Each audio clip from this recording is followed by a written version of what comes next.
Dňa 19. októbra 2014 sa konal beh okolo Dúlova. Ako po minulé roky, aj tohtoročné podujatie bolo charakterizované predovšetkým nádherným jesenným počasím a skvelou atmosférou, pričom 241 štartujúcich v 18 vekových kategóriách posunulo po roku látku účastníckeho rekordu opäť o niečo vyššie. Nechybala početná divácka kulisa ani celý rad významných osobností z oblasti kultúrneho, politického a spoločenského života, na čele so starostkou obce Dúlov pani Antóniou Kandalíkovou.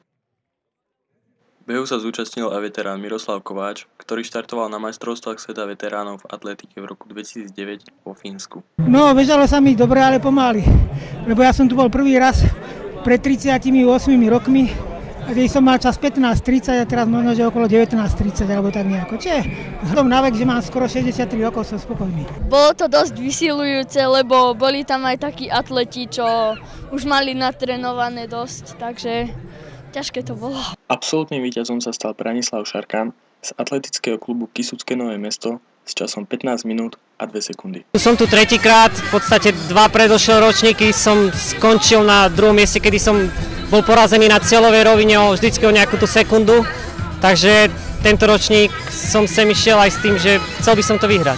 Pán Farár, ako ste trénovali na tejto preteky? Mali ste nejaký špeciálny plán alebo... Trénoval som tak spontánne, 5 km 10 každý týždeň, ale veľká chyba, že po tom tréningu som sa vždy najedol raz toľko, ako keby som netrénoval. Pre vás vršatec Boris Kiška.